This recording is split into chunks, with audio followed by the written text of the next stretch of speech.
Why is there a focus on issues of security within the WebR framework?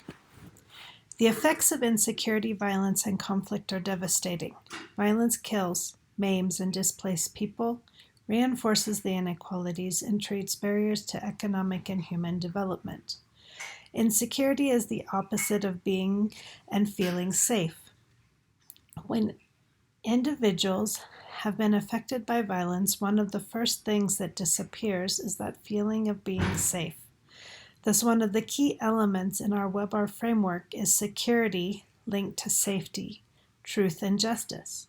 Most interventions and programs in both conflict and post-conflict areas identify the lack of security as a major concern for individuals, communities, especially with the following issues: crime and violence, conflict,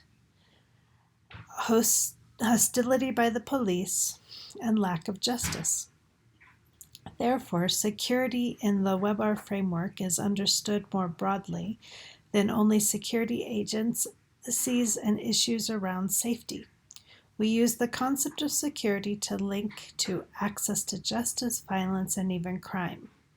What are the different types of security that you can think of?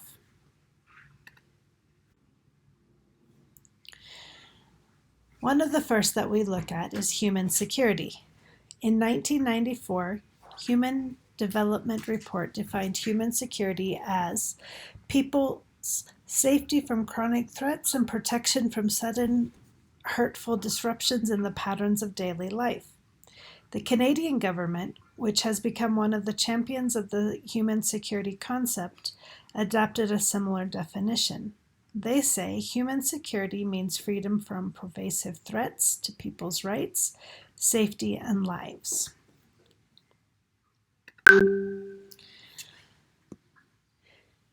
The next is personal security. The term is defined as the absence of fear over individual concerns and threats. This can be circumstantial or perceived. It is important that we are aware of what makes us feel vulnerable and therefore have safety plans in our mundane lives. Economic security is defined as the condition of having reliable and sufficient buying power and resources that allow individuals to support a reasonable standard of living in the present and a plan for the unpredictable future. People who've lived hand to mouth and are not able to break that cycle are often said to be financially insecure. Gender security highlights conflict and insecurity that affect people across sexes and genders differently. Boys, girls, men, and women react and respond differently during and after conflict.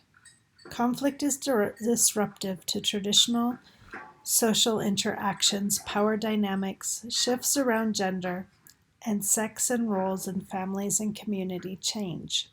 It is therefore significant that the conflict analysis, the specific needs of men, women, girls, and boys, sexual and gender minorities are taken into account.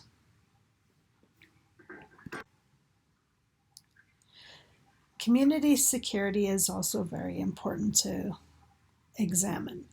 Communities are organic, and so are their perceptions of security. Processes and programs should therefore adopt community-led strategies that identify and respond to local perceptions of security. Organizations that work with communities should pursue models based on what communities identify as ideal and would like prioritized. This requires providing and investing in transitional interventions that build upon existing capacities and sources of legitimacy. And our last term is called environmental security, and this is becoming more and more important as climate change begins to impact our world so greatly today. The term is as wide as the interconnections among the ecosystem that make up the natural resource base, human population, and activity. The laws that allow or prohibit the use of natural resources are key to environmental security. Environmental security also examines the threats posed by environmental events and trends to individuals, communities, or nations. The impact of human conflict and international relations on the environment are so important, and inversely, environmental problems may become the cause of conflict and instability of the future.